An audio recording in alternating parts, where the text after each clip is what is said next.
Bienvenidos a Panorama de Noticias. Hoy es miércoles 1 de octubre de 2025. Les traemos, como siempre, un análisis detallado de la información más relevante que nos llega desde las fuentes de Ahora Misiones. Vamos a recorrer juntos la actualidad misionera, Desde el clima y la agenda de servicios hasta el estado de las rutas. Y bueno, también hechos policiales que han generado conmoción. Pondremos la lupa sobre la economía provincial, la nacional también, las tensiones políticas. Veremos qué sucede en el escenario internacional y, claro, cerraremos con el deporte. Arrancamos con la información local. ¿Cómo se presenta el tiempo hoy en Misiones? Parece que inestable, ¿no? Cielo variable y, bueno, la posibilidad de lluvias intermitentes a lo largo del día. Esto en toda la provincia. Las temperaturas, se van a mover entre una mínima de 15 grados allá en San Pedro y una máxima de 26. Ojo, la sensación térmica podría llegar a 27 en El Dorado. Mejor tener a mano el paraguas y, sí, algo de abrigo liviano, por las dudas. Y hablando de tener cosas a mano, la agenda de servicios y pagos está activa hoy. Es día de cobro para beneficiarios de asignaciones de pago único y también asignaciones familiares. Además, para quienes necesiten recargar la garrafa a un precio, digamos, accesible, el operativo Ahora Gas se instala hoy en Oberá. Es de 9 a 15 horas. El lugar exacto está por confirmarse en breve, pero es en Oberá. Y en Posadas, la municipalidad tiene varios frentes abiertos hoy. Hay un operativo integral de salud de 8 a 11 de la mañana. El lugar también a confirmar. El quirófano móvil de Limusa, este Instituto Municipal de Sanidad Animal, va a estar por la tarde, allá en el barrio El Porvenir, frente a la escuela 820, para la atención de mascotas, claro. Y sigue la lucha contra el dengue, importantísimo. Habrá descacharrado esta tarea clave de eliminar posibles criaderos de mosquitos, ¿no? Integral. Y por la tarde en la Chacra 74. Y mañana jueves se suma a la recolección de neumáticos en desuso, por la mañana en Santa Rita y por la tarde en Villa Urquiza. Sí, es clave esto que mencionas. Subrayar la importancia de la continuidad de estos operativos. No son solo servicios puntuales, El descacharrado, la recolección de neumáticos, son acciones preventivas fundamentales. Fundamentales, sí, sobre todo pensando en el dengue. Exacto, por el dengue. Pero van más allá, digamos. Contribuyen a mantener los barrios más limpios, más seguros, mejoran la calidad de vida general de los vecinos. Son, pequeñas acciones pero con un impacto grande en la salud pública. Y en el bienestar comunitario, por supuesto. Buen punto, sí, señor. Y bueno, para quienes se mueven por la provincia, ¿cómo están las rutas misioneras? Las nacionales 12, 14, 101 y 105 están habilitadas. Eso es lo principal. Sin embargo, hay que conducir con precaución. Hay trabajos en marcha que podrían generar algunas demoras. Exacto. Hay que estar atentos. Hay personal trabajando en la Ruta Nacional 105. No se especificó el kilómetro exacto todavía. También en la Ruta Nacional 14. Esto es a la altura del kilómetro 800, más o menos entre Cerro Azul y San José. Ahí se está realizando despeje de banquinas. Ajá. Y en la Ruta Nacional 101, en el tramo cercano a Bernardo de Irigoyen, entre los kilómetros 26 y 40 más o menos. Están limpiando las cunetas. Son tareas necesarias de mantenimiento, pero exigen atención extra al volante. Y a esos trabajos, claro, se suma el pronóstico de lluvias. Definitivamente. Con lluvia intermitente, las recomendaciones de seguridad vial son, cruciales. Bajar la velocidad, eso es lo primero. Aumentar la distancia con el vehículo de adelante porque el frenado se alarga, ¿viste? Sí, claro. Mantener las luces bajas encendidas siempre, no solo de noche. Evitar maniobras bruscas, frenadas repentinas y algo básico pero vital. Verificar que los limpiaparabrisas funcionen bien y que los neumáticos, tengan buen dibujo y la presión correcta. Es un mensaje que nunca está de más repetir, ¿no? Para todos, conductores particulares, transportistas, servicios de emergencia, la seguridad en ruta es responsabilidad compartida. Siempre. Totalmente. Dejamos las rutas y entramos en la sección policial. Lamentablemente, hoy nos trae dos noticias de fuerte impacto. La primera, una que ha conmocionado a Puerto Esperanza. El femicidio de Irene Elvira Medina, de 61 años. Una noticia terrible, sí. Irene era enfermera, era cuidadora. Su cuerpo fue encontrado en un baldío, cerca de la casa donde trabajaba, con signos evidentes de una golpiza mortal. El principal sospechoso, que ya fue detenido e imputado por femicidio, Es Andrés G., de 45 años. Es el hijo del hombre a quien Irene cuidaba. ¡Qué horror! ¿Qué detalles se conocen de la investigación hasta ahora? Los detalles son, bueno, escalofriantes. La autopsia confirmó que la muerte fue producto de múltiples golpes. En el rostro, en la nuca, en otras partes del cuerpo. Le llegaron a provocar una fractura cervical. Tremendo. Y además, el imputado presentaba rasguños cuando fue detenido. Esto podría indicar que Irene intentó defenderse. Ajá, signos de defensa. Sí. Compatibles con defensa. En su declaración indagatoria, bueno, según trascendió, dijo no recordar nada. Alegó que supuestamente estaba bajo el efecto de drogas. El hecho habría ocurrido el viernes 26 de septiembre. Y la familia de la víctima ha hecho denuncias públicas muy fuertes. Sí, claro. La familia de Irene está devastada. Denuncian que la dejaban sola con el presunto agresor. Lo describen como una persona violenta y sostienen con mucho dolor que el femicidio era evitable. Es muy duro. Uf. Este caso que es el 7º femicidio registrado en Misiones en lo que va de 2025. Bueno, vuelve a poner sobre la mesa temas muy dolorosos, muy urgentes. La persistencia de la violencia de género, por un lado. La aparente falta de abordaje estatal efectivo de los consumos problemáticos de sustancias. Y también la enorme vulnerabilidad que enfrentan muchas personas, sobre todo mujeres, en trabajos de cuidado. Trabajos que se realizan puertas adentro, sin supervisión adecuada, a veces en entornos potencialmente peligrosos. Un caso que sin duda interpela a toda la sociedad misionera. El otro hecho policial destacado ocurrió aquí en Posadas. Involucra a un presunto fraude millonario. Así es. Se detuvo a un ex empleado de una concesionaria oficial de camiones, un joven de 28 años, identificado como Franco Eduardo L. Está acusado de una estafa que se calcula superaría los 23 millones de pesos, una cifra importante. ¿Y cómo habría operado? ¿Se sabe algo del modus operandi? Sí, según la investigación, habría utilizado talonarios de recibos oficiales. Recibos que este ex empleado se quedó. Se los quedó después de ser despedido de la empresa en agosto, aparentemente ya por otras irregularidades previas. Ah, ya tenía antecedentes en la empresa. Parece que sí. Bueno, con esos recibos habría simulado operaciones comerciales. El caso que destapó todo fue la emisión de un recibo por 23 millones y medio de pesos. Se lo dio a un cliente haciéndole creer que con eso, bueno, se adjudicaba un camión. ¿Y qué pasó cuando se descubrió la maniobra? ¿El cliente fue a retirar el camión? Exacto. Cuando el cliente fue a la concesionaria a retirar el supuesto camión, ahí saltó la alarma, obviamente. Citaron al ex empleado, quien en ese momento, bueno, devolvió casi 20 millones de pesos en efectivo. Ah, ¿devolvió una parte? Sí, una parte importante. Pero todavía falta determinar qué pasó con más de 3 millones y medio. Se hizo un allanamiento en su domicilio, se secuestró documentación, celulares, tablets, otros dispositivos. Todo eso ahora está siendo peritado por la División de Cibercrimen. Este caso, más allá de lo policial, resalta algo importante. La importancia crítica de los controles internos rigurosos en las empresas, ¿no? Y de la seguridad en la documentación, para proteger tanto el patrimonio de la empresa como la confianza de los clientes, sobre todo en transacciones de montos tan elevados. Sin duda. Cambiamos de tema ahora y nos vamos a la economía provincial. Hay novedades sobre la zona franca. Es un tema siempre sensible en Misiones. Se oficializó una resolución nacional, la 1449 del 2025. ¿Qué implica esto exactamente? Bueno, esta resolución del Ministerio de Economía de la Nación habilita algo que se venía discutiendo hace tiempo. Es la ampliación del régimen de zona franca. Hasta ahora funcionaba solo en Puerto Iguazú, ¿verdad? Sí. Ahora se extiende también a las ciudades de Posadas y Bernardo de Irigoyen. En los papeles, digamos, esto permite desarrollar bajo control aduanero varias actividades. Almacenaje, servicios logísticos, comercio, incluso industria. Y contempla la posibilidad de venta minorista al estilo duty free.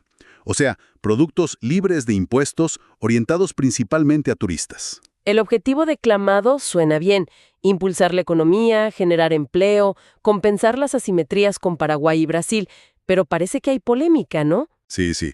La medida no está exenta de controversia. Genera varios interrogantes. Primero, llama la atención algo.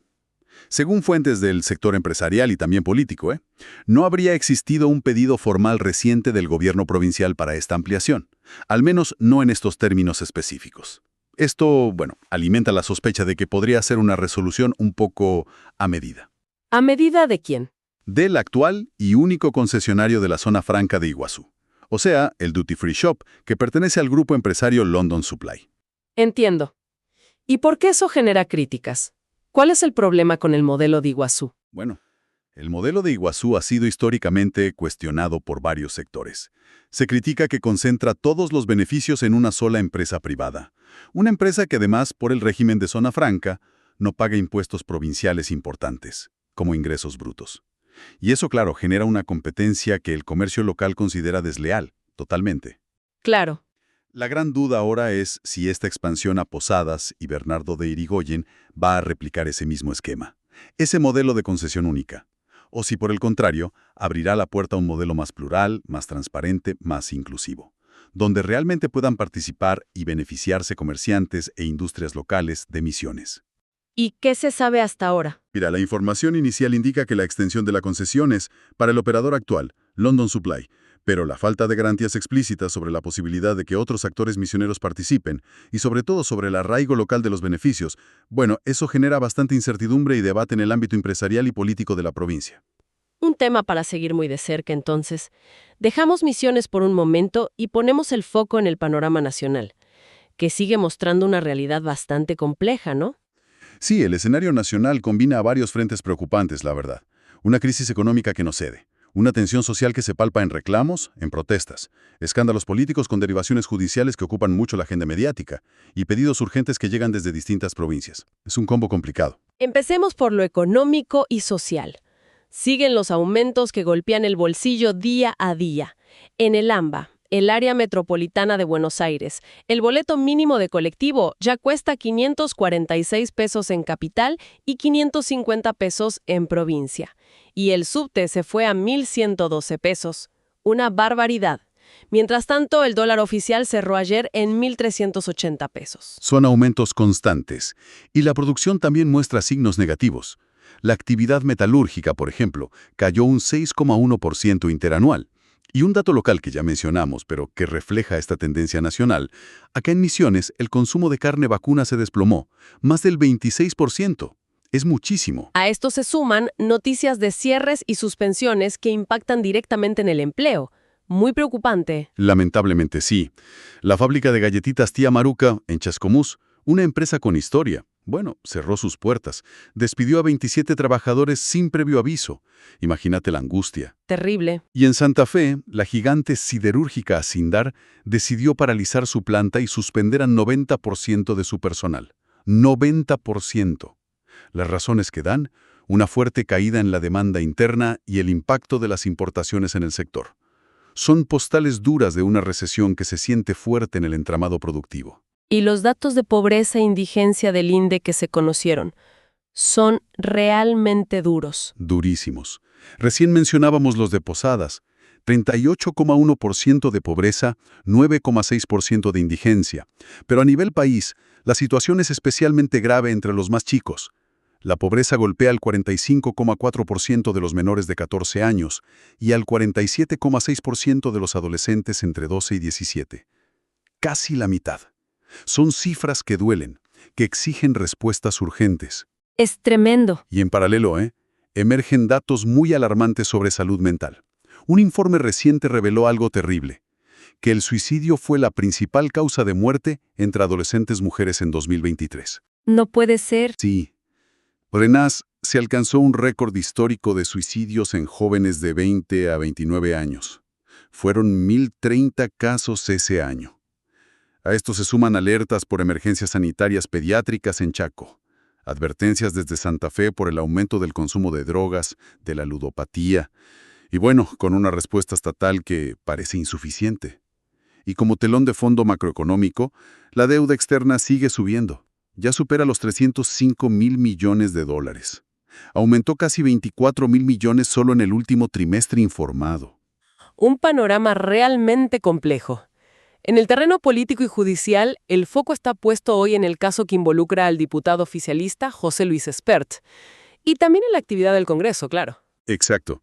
El diputado Espert enfrenta una denuncia penal grave. La presentó el dirigente social Juan Grabois. Se lo acusa nada menos que de haber recibido $200,000 de un presunto narcotraficante, Fred Machado, que tiene pedido de captura internacional además. La denuncia vincula a Espert con el uso de vuelos privados, vehículos blindados. Uno de esos vehículos estaría a nombre de un supuesto testaferro de Machado y señala un incremento patrimonial del diputado muy llamativo, 789%. La denuncia lo considera injustificado. Y esto tiene derivaciones políticas inmediatas, me imagino. Por supuesto. Hay un dato que añade complejidad. El abogado de Machado es Francisco Oneto, que fue candidato a vicegobernador de Buenos Aires por La Libertad Avanza, el espacio de Espert.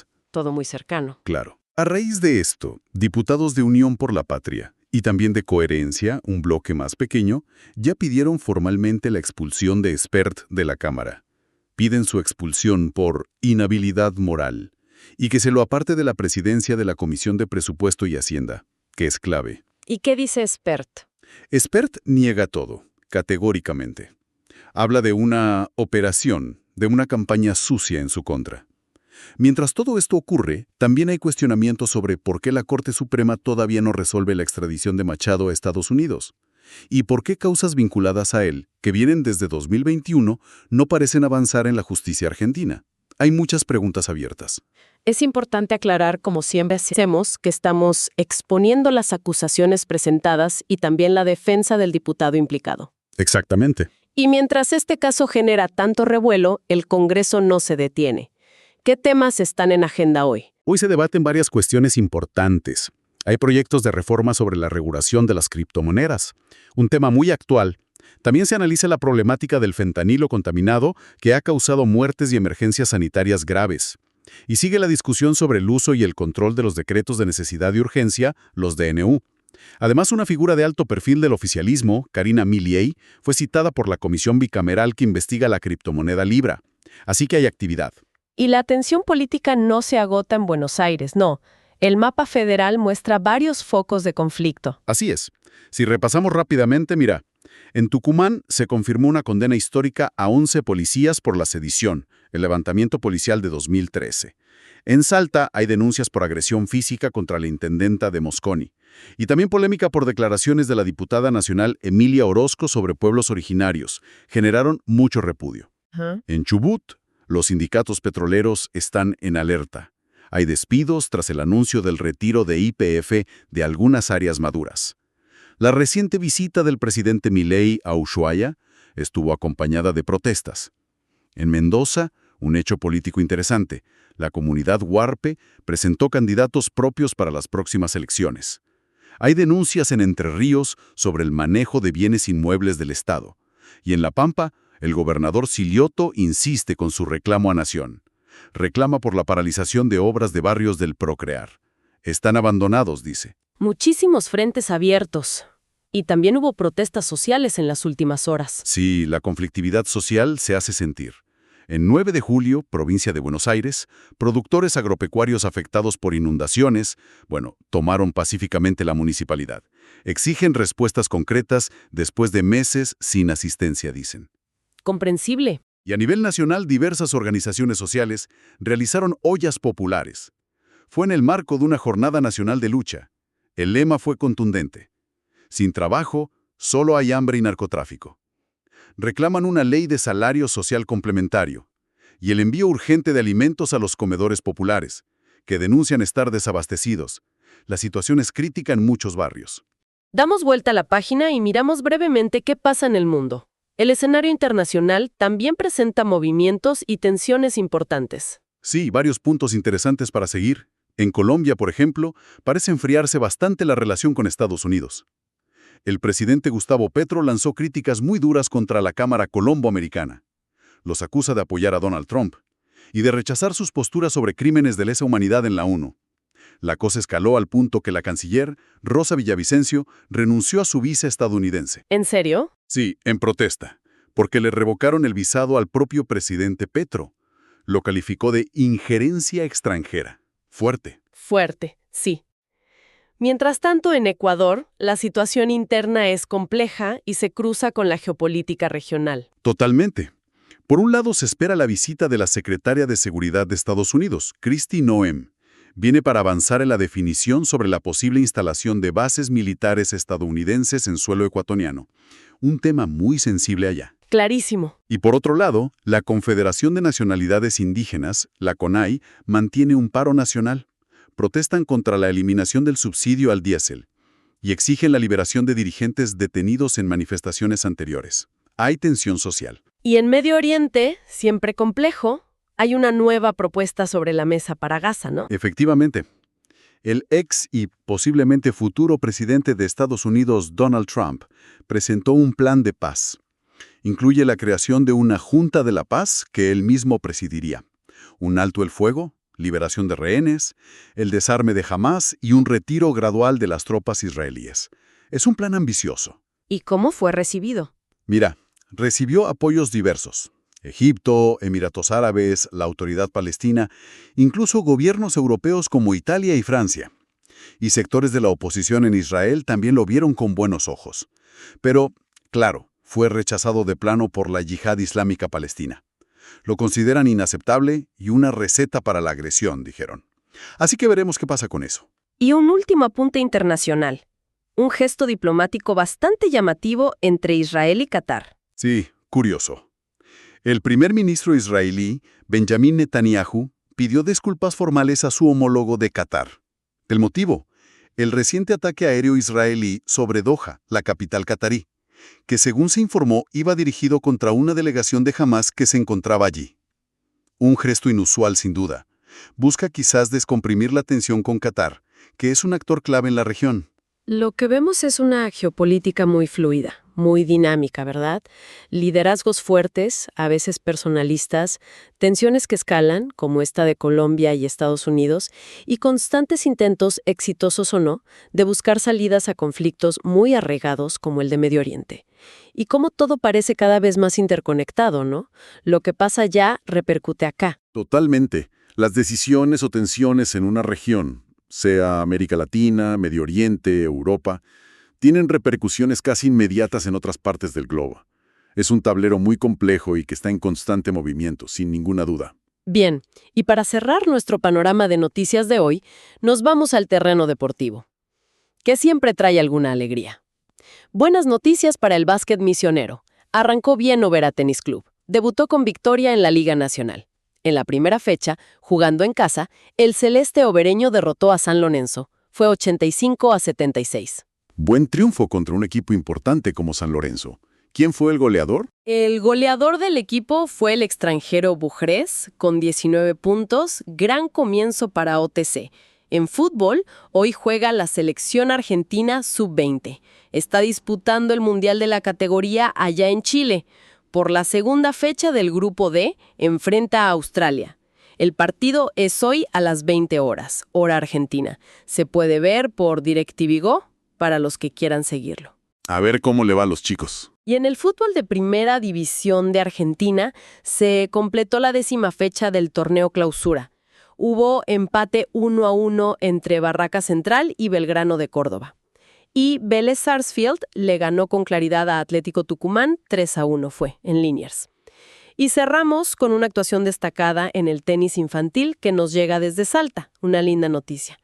Generita López, una niña de apenas 10 años que representa al Club Atlético Libertad de Metán, hizo historia para el tenis del sur salteño. Llegó a las semifinales del Torneo Nacional Sub-10 que organiza la Asociación Argentina de Tenis. Aunque perdió en semis en un partido muy ajustado, su desempeño es un gran logro y la posiciona ya en el ranking nacional. Felicitaciones para ella. ¡Qué bueno! Siempre es lindo destacar a los jóvenes deportistas. Totalmente. Antes de la despedida final, como siempre, compartimos una frase del día para pensar un poquito. Dice así: lo curioso es cuando empiezas a no permitir que te falten el respeto, te llaman problemático. Una reflexión anónima sobre los límites y cómo nos ven los demás a veces, ¿no? Para reflexionar. Interesante. Da para pensar.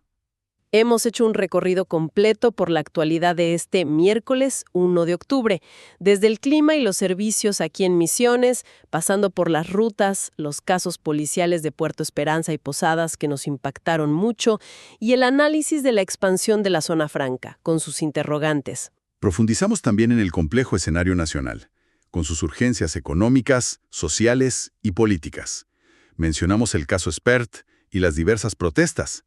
Y repasamos también los puntos clave de la agenda internacional, cerrando con la información deportiva. Les agradecemos mucho por habernos acompañado en esta edición de Panorama de Noticias. Recuerden que para ampliar toda esta información y mantenerse actualizados durante todo el día, pueden visitar el sitio web ahoramisiones.com.ar. Allí encuentran todas las noticias al instante. Será entonces hasta nuestro próximo encuentro con la información.